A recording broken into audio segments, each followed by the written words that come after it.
ओम ओम सहना भवतु सहनो भुनक्तु सवीर्यं करवावहि तेजस्विनावदितमस्तु मा विद्विषावहै। ओम शांति शांति शांति। आज हम श्रीमद् भगवद गीता अध्याय 6 श्लोक नंबर 24 से शुरू करेंगे और भगवान जी 20 से लेकर के 32 में ध्यान योग के द्वारा कैसे आत्म साक्षात्कार की स्थिति को प्राप्त किया जा सकता है इसके बारे में ज्ञान दे रहे हैं, इसके बारे में अर्जुन को बता रहे हैं। और यहाँ पे 24 नंबर के श्लोक में पिछले 4 श्लोक 20, 21, 22 और 23 में जो भगवान जी ने बताया कि आत्म साक्षात्कार की स्थिति को सिर्फ और सिर्फ ध्यान और ज्ञान से ही प्राप्त किया जा सकता है। उसके लिए कोई संयोग काम नहीं करेगा, उसके लिए या तो कर्म योग या तो भक्ति योग या तो ज्ञान योग के सहारे ही आपको आत्म साक्षात्कार की स्थिति को प्राप्त करना है। तो अभी यहाँ उसी बात को आगे बढ़ाते हुए भगवान जी 24 नंबर के श्लोक में बोलते हैं, संकल्प प्रभावान कामास्य त्यक्त्वा सर्वान अशेषेतः मनः सर्व इंद्रिय ग्रामम विनियम्य समन्ततः। हे अर्जुन, योगी को चाहिए कि मनोधर्म से उत्पन्न समस्त इच्छाओं को संपूर्ण रूप से त्याग दे अशेषेण, और इस प्रकार मन के सभी ओर से इंद्रियों को बस में कर लें। यहाँ भगवान जी बोल रहे हैं कि ध्यान का आखिरी पड़ाव जो है उसमें खुद जो व्यक्ति साधना में बैठा है उसका बहुत ही इंपॉर्टेंट रोल है। और यहाँ पे आचार्य जी अपने गीता जी में लिखते हैं कि ध्यान की तैयारी का आखिरी पड़ाव जो है उसमें साधक का बहुत बड़ा रोल है। इसमें छोटी मोटी या मध्यम सभी कामनाओं से मनुष्य को मुक्त हो गया रहता है। जहाँ काम है वहाँ राम नहीं है। यहाँ पे एक चीज समझिए, काम और राम एक साथ नहीं हो सकता है। जहाँ पे काम वासना है वहाँ पे राम नहीं है। यानी कि जब आप ध्यान में जाते हो और आपके मन में विभिन्न तरह के काम वासनाएं हिलोड़े मारने लगती है तो आप आत्म साक्षात्कार से बहुत दूर हो। अभी आपका दिल्ली दूर है। सबसे पहले तो हमें ध्यान योग में बैठने के पहले अपने काम वासनाओं को कम करना चाहिए, यानी कि भोगी से योगी की यात्रा में जाना चाहिए। और फिर धीरे धीरे जो वासनाएं हैं वो वासनाएं कम होती जाएंगी।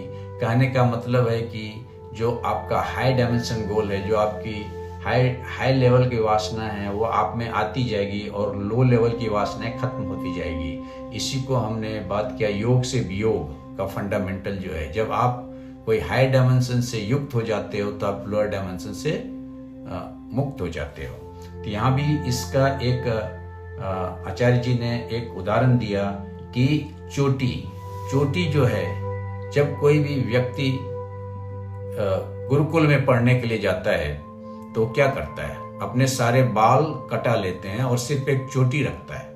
यहाँ पे बाल जो है वो इच्छा को दर्शाता है। इच्छा यानी कि वासना का प्रतीक है। तो सारे बालों को पहले तो वो काट लेता है, मतलब वो क्या है, वो अपने वासना को पहले तो कम करता है जब गुरुकुल में जाता है।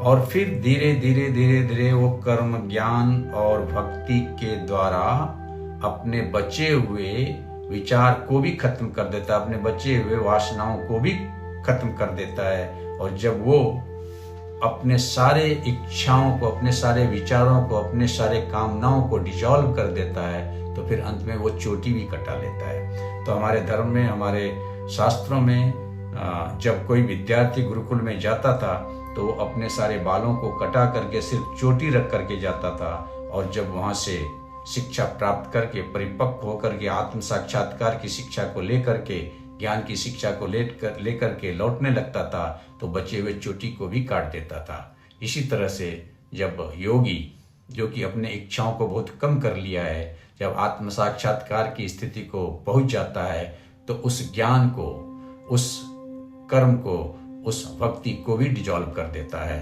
अपने आप में। और वही आत्म साक्षात्कार की स्थिति है जो कि ब्रह्मचर्य से संन्यास की स्थिति पर पहुंचने की प्रक्रिया है। फिर 25 नंबर में भगवान जी इसी बात को आगे बढ़ा रहे हैं, शनय शनय उपरहित बुद्धियाः धृति गृहात्याः आत्मस्थं मनः कृत्वा न कश्चित् अपि चिंतयेत्। हे अर्जुन, धीरे धीरे क्रमशः पूर्ण विश्वास पूर्वक बुद्धि के द्वारा समाधि में स्थित हो जाना चाहिए और इस प्रकार मन को आत्मा में ही स्थित करना चाहिए, अन्य कुछ भी नहीं सोचना चाहिए। यानी कि सारे काम्यजन कामनाओं को, सारे मनोगत कामनाओं का परित्याग करना चाहिए और अपने मन को अपने आत्मा में स्थित कर लेना चाहिए, समाधि में स्थित हो जाना चाहिए। अभी देखें हमारे पतंजलि योग में जो 8 योग की बात किया, 8 स्टेप्स का बात किया, उसमें जो समाधि है वो सबसे अंतिम पड़ाव है, लास्ट पड़ाव, यानी कि आत्म साक्षात्कार का अंतिम पड़ाव जो है वो समाधि है। और उसके पहले ध्यान आता है, धारणा, ध्यान, समाधि। अगर आप देखेंगे तो ध्यान जो है सेकंड लास्ट है, यानी कि ध्यान के द्वारा आप समाधि की स्थिति को पहुंचते हैं। जब ध्यान में आप पूर्ण हो जाते हैं तो आप वो समाधि की स्थिति में पहुंच जाते हैं, जिसे हम बोलते हैं कि आत्म साक्षात्कार की स्थिति, भगवान की स्थिति, श्रेष्ठतम स्थिति आपने प्राप्त कर लिया। तो यहाँ भी बोल रहे हैं कि ये धीरे धीरे करो। क्या होता है कि हम आज कल मनुष्य इतने बेचैन हैं कि हमें पेशेंस नहीं है, इसलिए हम क्या करते हैं कि हमको सब कुछ अभी चाहिए, हम ध्यान में अभी बैठे और हमें ज्ञान प्राप्त हो जाए, हमें मोक्ष प्राप्त हो जाए। लेकिन भगवान जी बोलते नहीं, संयम का इस्तेमाल धीरे धीरे करो और धीरे धीरे जो हमें चीज मिलता है वो परमानेंट होता है। अकस्मात जो हमें चीज मिलता है वो अकस्मात चला भी जाता है। जब आम धीरे धीरे पकता है, स्वतः पकता है, एक समय लेकर के पकता है तो उसका मिठास अलग होता है, और आप कृत्रिम तरीके से आम को जल्दी अगर पका देते हो तो उसका मिठास अलग होता है। ठीक इसी तरह से अगर जल्दी में प्राप्त किया हुआ कोई भी वस्तु वो परमानेंट नहीं होता है। Slow and steady wins the race, ऐसा भगवान जी ने यहाँ पे बताया है। और 26 नंबर का ये श्लोक भगवान जी आगे बढ़ा रहे हैं बात को। यतो यतो निश्चरति मनश्चंचलम अस्थिरम ततो ततो नियम्य तत्त आत्म एव वशम नयेत्। यहाँ भगवान जी बोल रहे हैं 26 नंबर के श्लोक में कि मन अपनी चंचलता तथा अस्थिरता के कारण जहां जहां भी विचरण करता हो, हम जीव को चाहिए, हम योगी को चाहिए, हम ध्यानी को चाहिए कि उसे ज्ञान के द्वारा वहां से खींच करके और अपने बस में लेकर के आ जाएं। यानी कि जहां जहां यह चंचल और अस्थिर मन जाए, क्योंकि मन बहुत ही चंचल है। आगे भगवान जी को अर्जुन प्रश्न पूछेगा, मन चंचलम कृष्ण प्रमादी बलवद्रतम तस्य अहम निग्रहम मन्ये वायुहेव सदृशकृतम। 34 नंबर का श्लोक में ये बात आएगी और हम वहां पे देखेंगे। तो यहाँ भी बोल रहा है कि यह चंचल और अस्थिर मन जो है ये भागने की कोशिश करता है। और आप ये समझो कि ये जो ध्यान की अवस्था है, जो मैंने बोला कि आत्म साक्षात्कार यानी कि समाधि इसके बाद की अवस्था है, जो कि पूर्ण आत्म साक्षात्कार की स्थिति है, तो आप ये समझ लो कि ये आखिरी पड़ाव है आपका और भगवान के बीच में। तो चंचल और अस्थिर करने का क्या मतलब हो गया? क्योंकि हमारा मन सिर्फ 2 जगह भागता है, एक तो वस्तु के पीछे, दूसरा व्यक्ति के पीछे। तो हमें वस्तु और व्यक्ति के प्रति समभाव रहना चाहिए। समभाव का मतलब हो गया कि अंदर से हम एक भाव में है, चाहे वो कितना भी महंगा वस्तु हो, चाहे वो कितना भी प्यारा व्यक्ति हो, लेकिन सम व्यवहार नहीं रहना चाहिए। और दूसरा, मन की तुलना बंदर से किया जाता है। बंदर का क्या गुण होता है? एक टहनी से दूसरा टहनी पे उछलते रहेगा, या तो एक ही टहनी पे बार बार वो उछलते रहेगा, वो कभी अस्थिर नहीं रहेगा। इसी तरह से हमारा जो मन है, या तो एक ही विचार पे वो बार बार उस विचार को उत्पन्न करेगा, या तो एक विचार से दूसरे विचार से तीसरे विचार पे वो उछलते रहेगा बंदर की तरह। तो उसको हमें रोकना कैसे है? तो सिर्फ और सिर्फ एक ही तरीका है, और वो तरीका है ज्ञान, वो तरीका है ध्यान। जब आप ध्यान, ज्ञान, भक्ति और कर्म के माध्यम से उस मन को फिर से उस जगह से वापस लेकर के अपने वश में करें, जब मन भटके, जब मन कहीं इधर उधर भागे, तो उसे फिर ज्ञान द्वारा, उसे फिर ध्यान द्वारा उस जगह से खींच करके अपने पास लाएं अपने आत्मा में स्थिर करें और इस तरह से अभ्यास के द्वारा और वैराग्य के द्वारा आप मन को वश में करने का कोशिश करें, जो आगे हम बताएंगे 34 नंबर का श्लोक में भगवान जी बताएंगे। और आत्मबोध में ध्यान को पाकस्य अग्नि की तरह कहा गया है। भोजन तभी बनता है जब आप उसे आग में चढ़ाते हो, लेकिन सिर्फ आग में चढ़ाने से भोजन नहीं पकेगा, उसके पहले बहुत सारे प्रिपरेशन आपको करने पड़ते हैं भोजन बनाने के लिए। ठीक इसी तरह से आप सिर्फ ध्यान में बैठ जाओगे और बोलोगे आत्म साक्षात्कार मुझे मिल गया, नॉट पॉसिबल। उसके पहले आपको कर्म, भक्ति, ज्ञान के रास्ते चलना पड़ेगा और फिर अंतिम जो पड़ाव होता है वो ध्यान का पड़ाव है। और ध्यान के बाद समाधि होता है। समाधि मतलब होता है सम प्लस धी, जिसकी बुद्धि अस्थिर हो जाए, सब जिसकी बुद्धि स्ट्रीमलाइंड हो जाए, जिसकी बुद्धि कांस्टेंट हो जाए, जिसकी बुद्धि अप एंड डाउन्स नहीं हो, उसे समाधि की स्थिति कहते हैं। और इसी बात को भगवान जी आगे बढ़ाते हुए 27 नंबर के श्लोक में बोलते हैं, प्रशांत मनस ही एनम योगिनम सुखम उत्तमम उपैति शांत रजसम ब्रह्म भूत कलमससम। इस प्रकार प्रशांत मन वाला, रजस से रहित, निष्पाप तथा ब्रह्मभूत योगी निसंदेह उत्तम सुख को प्राप्त करता है। अभी धीरे धीरे भगवान जी कंक्लूजन की तरफ बढ़ते जा रहे हैं। और व्यक्ति या जीव के विकास का आखिरी गंतव्य क्या है? हमारा आत्म साक्षात्कार, ज्ञान और मोक्ष। तो इस काम में आप देखें हमारे लक्ष्य जो होते हैं क्या होते हैं? 4 लक्ष्य हमारे हैं, हमारे शास्त्र में लिखे हुए हैं, अर्थ, धर्म, काम और अंत में मोक्ष। तो मोक्ष जो है अंत में अंतिम पड़ाव है। पहले आप अर्थ कमाओ, फिर धर्म कमाओ, फिर काम वासना की पूर्ति करो। लेकिन ये तीनों हमारा अंतिम लक्ष्य नहीं है। हमारा अंतिम लक्ष्य है मोक्ष। मोक्ष यानी ज्ञान की पराकाष्ठा, यानी भगवान की स्थिति को प्राप्त करना। तो अभी देखें यहाँ पे 3 शब्द आया। पहला शब्द आया यहाँ पे कि रजस रहित। रजस रहित किस स्तर पे आप होंगे? राजसिक व्यक्ति कहां से होता है? तो स्थूल शरीर के लेवल पे, इंद्रिय के लेवल पे रजस आता है। तो सारे रजस को इंद्रिय यानी कि शरीर के स्तर पर उसे खत्म करें, बुद्धि द्वारा इंद्रिय का निग्रह करें। दूसरा शब्द आया प्रशांत। प्रशांत मतलब होता है इच्छा रहित, शांत के ऊपर प्रशांत। तो वो सूक्ष्म शरीर के लेवल पे होता है, यानी मन और बुद्धि के लेवल पे आप जब इच्छा रहित हो जाते हो तो उसे प्रशांत की स्थिति कहा जाता है। और तीसरा जो अवस्था आया जिसे हमने बोला कि पाप रहित। पाप रहित जब होने का मतलब हो गया कि आप जब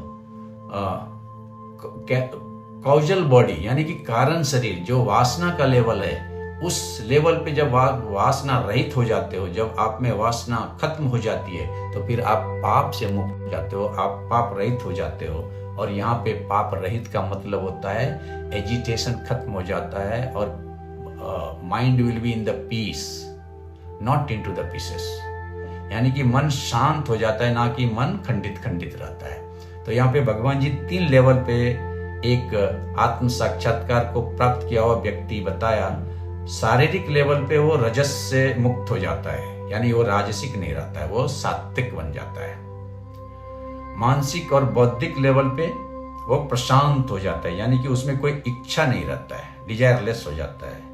और कारण शरीर यानी कैजुअल बॉडी, यानी कि वासना के लेवल पे वो सारे वासनाओं को पार करके, सारे वासनाओं को खत्म करके, उसमें वासना बिल्कुल खत्म हो जाता है और वो पाप रहित हो जाता है।